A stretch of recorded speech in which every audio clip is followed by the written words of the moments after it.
أنا منى وده فيديو جديد النهاردة. هو الحقيقة مش فيديو، هيكون بودكاست لأني حابة أتكلم في الموضوع ده باستفاضة، فخليته ما يكونش فيديو علشان تقدروا إنكم تسمعوه في أي مكان وفي أي وقت.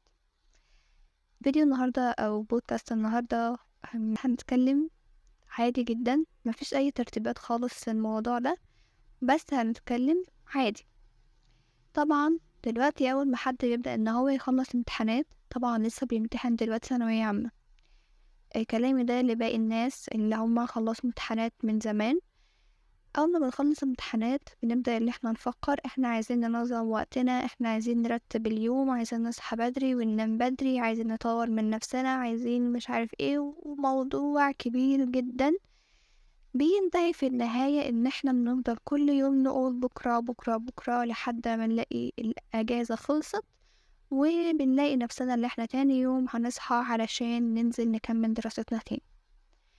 طب نعمل ايه بالظبط علشان نحاول ان احنا ننظم وقتنا ونعمل كل حاجة احنا عايزين نعملها؟ في البداية كده عايزة أقسم الموضوع ده لحاجتين. أول حاجة، شخص هو مش عايز يعمل أي حاجة ولا عايز يطور من نفسه ولا عايز إن هو يصحى بدري ولا ينام بدري. طيب انت عايز تنظم وقتك ليه؟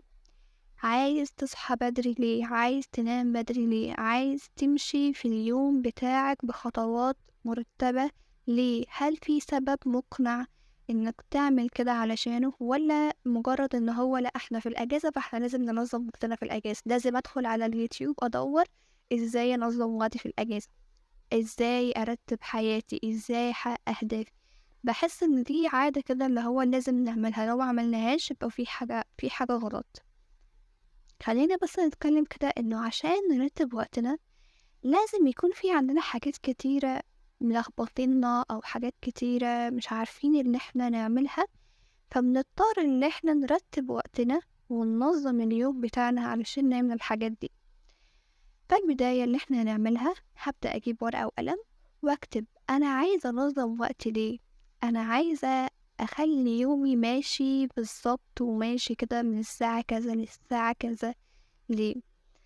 لو لقيت ان انا مش عارفة اكتب حاجة فمعناه ان انا معنديش حاجة اصلا انظم وقتي عشانها، فبالتالي مثلا انا معنديش حاجة اعملها، هصحى الصبح كده هفضل قاعدة، هعمل ايه؟ مش هعمل حاجة، فبالتالي هزهق واروح انام تاني، فانا كده بوظت اليوم وبوظت الروتين بتاعي بتاع الصبح، فبوظت كل حاجة، فبالتالي انا كده مش بنظم وقتي. انما في عندي مثلا شخص تاني حابب ان هو يتعلم لغة جديدة في الاجازة، حسب ما عايز مثلا ان هو يطور مثلا مهارة معينة عنده، كان نفسه ان هو يشتغل بيها، حابب ان هو يبدأ بيزنس خاص بيه في الاجازة، فحابب ان هو وقته يكون منظم. كل دي حاجات لازم يكون عارفها علشان يرتب يومه على أساسها، فبالتالي يرتب الأجازة بتاعته ويخلي يومه منظم، فبالتالي هيحتاج إن هو يدور على فيديوهات إزاي ينظم وقتي في الأجازة. بعد ما عرفنا إحنا عايزين نعمل إيه بالظبط، هنبدأ نشوف الحاجة الأساسية اللي إحنا عايزين نعملها. ما ينفعش أصحى الصبح كده أعمل كل الحاجات دي مع بعض في يوم واحد، أنا كده بعد يومين هزهق وأسيب كل حاجة وهرجع تاني لنقطة الصفر ولا كأني عملت أي حاجة في الحياة. فلازم إن أنا أحدد الأول أنا هعمل ده الأول، وبعد كده لما أخلصه هعمل ده تاني، وبعد لما أخلصه هعمل ده تالت حاجة. فلنفترض احنا دلوقتي هنحط مثال على شخص مثلا حابب ان هو يتعلم لغة معينة، هيبدأ بعد كده يكتب الخطوات اللي هو هيعملها علشان يتعلم اللغة دي. هيتعلمها في كورس ولا من على اليوتيوب ولا من كتاب ولا مع نفسه كده، هيبدأ ان هو يكتب حاجات معينة، يبدأ يكتب كل حاجة من الحاجات اللي هو عايز يعملها. وبعد كده علشان ننظم وقتنا بيعتمد على حاجتين اتنين بس، حاجتين ملهمش تالت.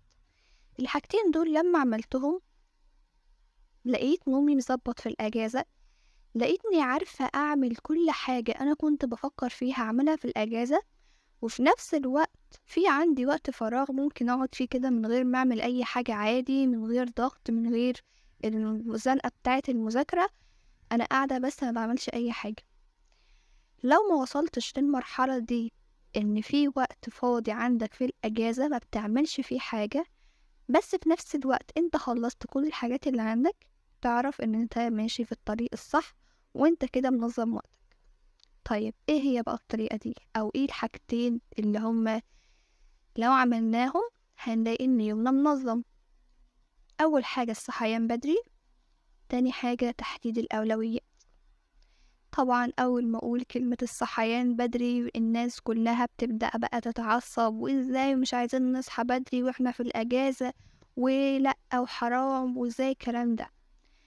قبل ما ندخل بقى في النقاشات دي، الصحيان بدري مش لازم يكون الساعة 5 و6 الصبح، ولا حتى 7، ولا حتى 8. أنا عن نفسي بصحى الساعة 8، ساعات قبل، يعني قبل من كده بكمان. بس مع التعود بقيت بصحى لوحدي من غير أي منبهات. حسيت إن هو أنا عايزة أصحى علشان في ورايا حاجات عايزة أعملها، في حاجات أنا بحبها عايزة أقوم أخلصها. فاحنا ممكن نقوم مثلا من الساعة 8، من الساعة 9، من الساعة 10. ها، الساعة 10 كويس جدا. ده بيعتمد على كم الحاجات اللي احنا عايزين نعملها في يومنا.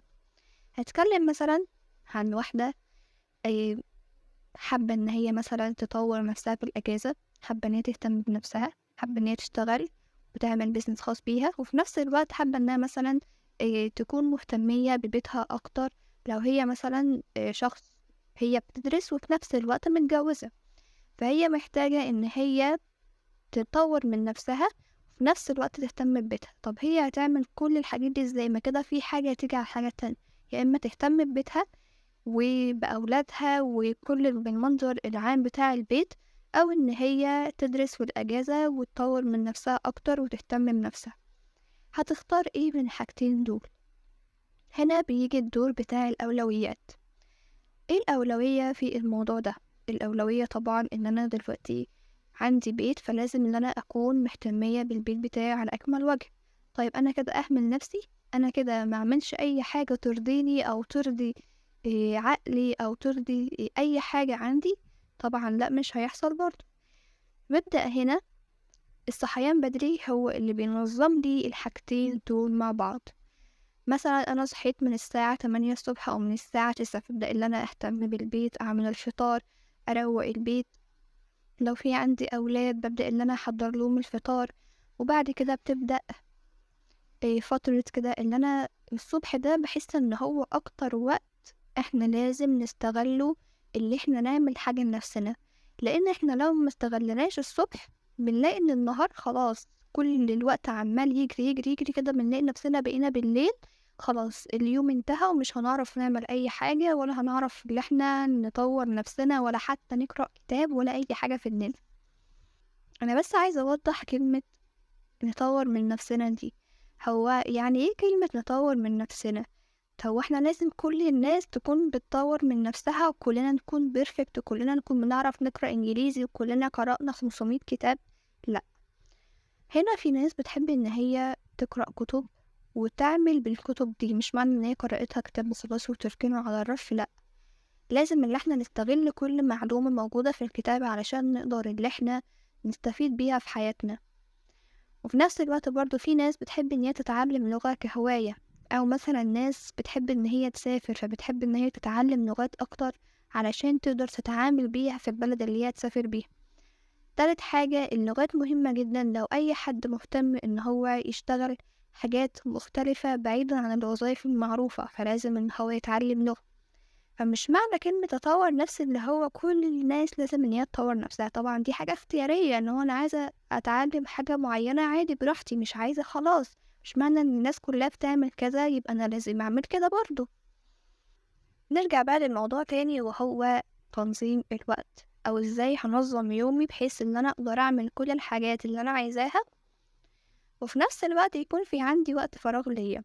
هل معقولة بعد كل الحاجات اللي أنا عملتها دي في البيت وقعدت اتعلمت لغة وقرأت كتب وغسلت وطبخت وعملت كل الحاجات دي، هيبقى في وقت ليا أنا لنفسي مثلا أحط ماسك على وشي، أو إن أنا مثلا أشرب كوباية قهوة كده في البلكونة مع شوية موسيقى حلوة كده؟ في الوقت ده هيكون موجود؟ أيوة هيكون موجود. ده بيعتمد على إن أنا أنظم كل حاجة أنا بعملها.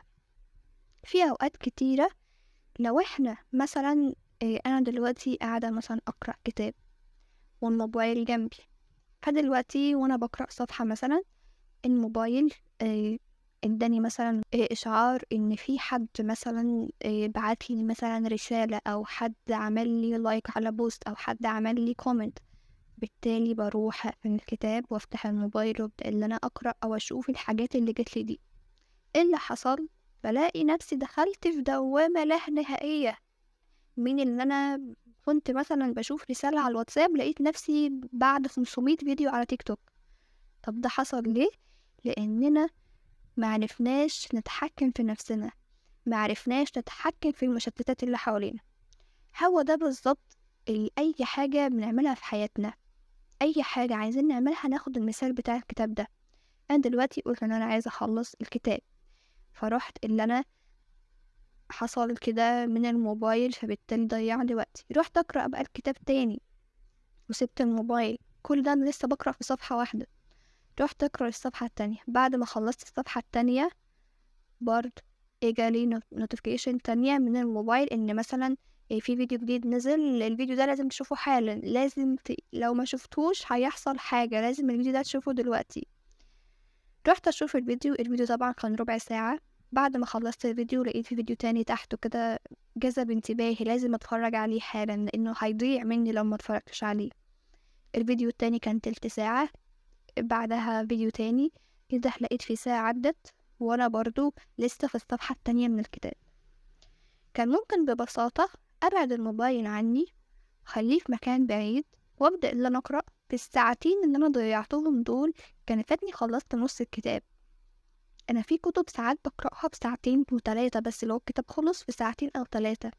فلو انت متخيل الساعتين دول او 3 ساعات دول انا ضيعتهم على الموبايل في اللي انا اشوف بس الاشعارات والفيديوهات والحاجات دي. فهو ده بالظبط اللي بيحصل في حياتنا، اللي احنا لما بنبقى عايزين نركز على حاجة معينة او اللي احنا ننظم وقتنا في حاجة معينة، بتيجي حاجة تانية تضيع لنا التنظيم بتاعنا ده. زي بالظبط برضو فكرة الرجيم، في ناس كتيرة بتبقى عايزة انها تعمل دايت بقى وتنظم وقتها وتنظم الدايت بتاعها وتعمل رياضة وتشرب مية وتنظم الأكل وكل الكلام ده. فيجي مثلا خروجة كده في نص الأسبوع وتيجي معاها أكلة حلوة. طب هناكل بس الأكلة دي ومش مشكلة، يعني هنعتبره اليوم الفري. فبالتالي اللي بيحصل ان احنا أكلنا في اليوم ده، بوظنا الأكل بتاعنا أو بوظنا الدايت بتاعنا. اليوم اللي بعده لقيت مثلا مامتي عاملة لنا حلة محشي قد كده، ما اقدرش بقى اعيش من غيرها، ما اقدرش، هيحصل لي حاجة لو ما اكلتهاش. فبالتالي ايه اللي حصل؟ اللي انا غيرت برضو او اللي انا بوظت برضو الدايت بتاعي لليوم التاني. فبالتالي المشتتات دي هي اللي بتخليني مش قادرة ان انا انظم وقتي ولا انا انظم حياتي. فانا لو بعدت الحاجات دي كلها عني هلاقي ان يومي بجد ماشي بطريقة حلوة جدا. هنمسك مثلا اليوم بتاعنا كده من البداية خالص، من الساعة 8 الصبح واحنا في الأجازة. أنا لو بعدت الموبايل عني، أو مثلا شغلت بودكاست أسمعه أو شغلت قرآن وسبت الموبايل أسمع وأنصت كده ليه، وبدأت إن أنا أشوف شغلي في البيت، بعد ساعة أو ساعتين على حسب كم الحاجات اللي عندي هلاقي نفسي خلصت الشغل بتاع البيت وقعدت غسلت بقى ونشرت وطبقت هدوم وكنست ومسحت وعملت كل الحاجات دي. ولقيت نفسي مثلا قعدت كده على الساعة 11 قاعدة فاضية مبعملش أي حاجة خالص. ده حصل ليه؟ لأني بعدت المشتت عندي. لو أنا حاطة الموبايل جنبي وأنا بشتغل، كل 5 دقايق كده هلاقيني فتحت الموبايل أشوف أي حاجة. كل ربع ساعة في حد بعتلي حاجة هروح أرد عليه. فبالتالي الشغل اللي أنا هعمله في ساعتين أخد معايا 4 ساعات. فالوقت اللي هو مثلا من الساعة 11 ده لحد مثلا ميعاد اللي أنا هطبخ فيه مثلا الساعة 1 أو الساعة 12 على حسب كل حد بيطبخ في الوقت اللي هو معين. أنا دلوقتي بتكلم في نموذج لست آه، يعني متزوجة، وفي نفس الوقت حابة إن هي تدرس أو هي بتدرس فعليا، وحابة إن هي إنها تطور من نفسها وتتعلم لغة جديدة وتعمل رياضة وإن هي تتعلم حاجات تانية وتبدأ إن هي تقرأ كتب والحاجات دي كلها. هتعمل ده ازاي او هتنظم اليوم بتاعها ده ازاي؟ الساعتين اللي لسه فاضلين لي الصبح دول، أنا لو ما عملتش فيهم حاجة مهمة لنفسي خلاص هانسى إن الحاجة دي تتعمل تاني في اليوم ده خلاص. يعني مثلًا بعد ما خلّصت كل الحاجات اللي أنا عملتها في البيت دي، هاروح أجيب كتاب أبدأ إن أنا أقرأ فيه، أطلّع الحاجات المهمة اللي في الكتاب، هاشوف مثلًا فيديو على اليوتيوب بيعلّمني إزاي أتعلّم لغة معيّنة، أو مثلًا أنا حاطة في دماغي يعني هدف معيّن إن أنا هاوصل ليه من خلال تعلُّمي للغة دي، أو أنا مثلًا بدأت كورس معيّن والكورس ده ماشي على عدد من الفيديوهات، فهابدأ إن أنا كل يوم أتفرّج على فيديو مثلًا نُص ساعة أو ساعة، وأبدأ إن أنا أشوفه، وبعد كده أبدأ أطبّق الحاجات اللي أنا اتعلمتها دي. على مدار شهر واحد بس لو اتبعت الحاجة دي، فأنا هالاقي إن الوقت بتاع الصبح ده، الساعتين بتوع الصبح دول، فرقوا لي في كل حاجة في حياتي حرفيًا، سواء عايزة أقرأ كتب، سواء عايزة أتعلم لغة، سواء عايزة أتعلم مهارة تانية، عايزة أتعلم أي حاجة في الدنيا. لو قعدت ساعتين الصبح والناس كلها لسه نايمة، الناس كده مش فايقة ولا حد لسه مجمع أي حاجة، هلاقي نفسي اتعلمت حاجات لا تحصى بجد. من بعد الضهر بقى لحد بالليل، يعني مثلًا لحد العشا كده، بيبقى الدنيا ملبخة وفي كده دوشة في البيت ودوشة برّه وكل الحاجات دي، فبالتالي اليوم ده خلاص بيطير مننا، مش هنقدر إن إحنا نعمل فيه أي حاجة تانية. ممكن بقى من بعد العشا لحد وقت النوم بنبدأ إن إحنا نعمل حاجات تانية تفيدنا، نقرأ كتاب أو نكمل الدراسة بتاعتنا أو نكمل الحاجة اللي إحنا عايزين نتعلمها في الوقت اللي هو بتاع بالليل ده. بس طبعًا نراعي اللي إحنا عايزين ننام بدري عشان هنصحى بدري علشان نرجع اللي إحنا نعمل الحاجة اللي إحنا هنعملها دي تاني. طب إزاي أنا هالتزم بالحاجة دي، أو إزاي هاقدر إن أنا كل يوم أصحى أعمل نفس الحاجة دي؟ إحنا بنعمل الحاجة دي ساعتين في اليوم بس أو 3 ساعات مثلًا، اليوم عندي 24 ساعة، فلما أنا أستغل بس 3 ساعات عشان أقدر إن أنا أعمل الحاجة اللي أنا عايزاها، فده بالتالي أنا مش هازهق.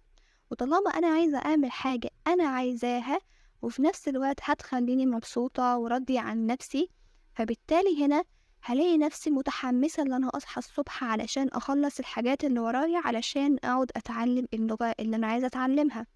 ده بالظبط اللي حصل معايا لما لقيت نفسي اللي أنا بقيت بحب الحاجة اللي أنا بعملها أو بحب الشغل اللي أنا بعمله. بقيت كل يوم بنام وبصحى الصبح متحمسة اللي أنا أقوم أعمل الحاجة اللي أنا بعملها دي. وده اللي بيحصل معايا من أول ما بدأت الأجازة. وطبعا وبأكد تاني وطبعا مليون في المية، لو إجا يوم حسينا فيه اللي احنا مرهقين ومش عايزين نعمل أي حاجة في اليوم ده، أو اللي احنا نتعلم أي حاجة أو اللي احنا نعمل أي حاجة مفيدة، عادي. لو صحينا الصبح مخنوقين من الدنيا مش عايزين نعمل أي حاجة غير اللي احنا نفضل قاعدين كده وخلاص ما بنعملش أي حاجة، عادي. ده مش معناه ان انت شخص مش كويس او ان انا خلاص مش هقدر اكمل تاني، لا. ده موضوع عادي جدا اللي احنا نريح نفسنا او اللي احنا نفضل في الزون بتاع الراحة ده لفترة، بس بشرط ان الفترة دي ما تطولش عن يوم او يومين بالكتير. اكتر من كده احنا في مرحلة خطر، مفروض ان احنا نبدأ نخرج من الزون بتاع الراحة. هراجع معاكم تاني اللي أنا قلته في البداية أو الملخص بتاع البودكاست ده أو الموضوع بتاعنا. لو أنا عايزة أنظم وقتي هعمل إيه؟ هعتمد على حاجتين، أول حاجة إن أنا أصحى بدري، وتاني حاجة إن أنا أحدد الأولويات أو أكتب كل حاجة أنا عايزة أعملها في اليوم بتاعي. فبستبعد عن موضوع اللي هو مثلا من الساعة 8 للساعة 9 هعمل كذا، من الساعة 9 للساعة 9:15 هعمل كذا، من 9:15 ل10 إلا تلت هعمل، لأ مفيش الكلام ده. أنا بكتب الحاجات اللي أنا عايزة أعملها، هعمل مثلا ده الصبح ده الظهر وده بالليل كده، بحيث إن أنا يبقى في معايا مساحة كبيرة اللي أنا أعمل فيها الحاجة دي. إنما هضغط نفسي في ربع ساعة و10 دقايق كده، احنا في لعبة بقى، احنا مش في حياة طبيعية دي.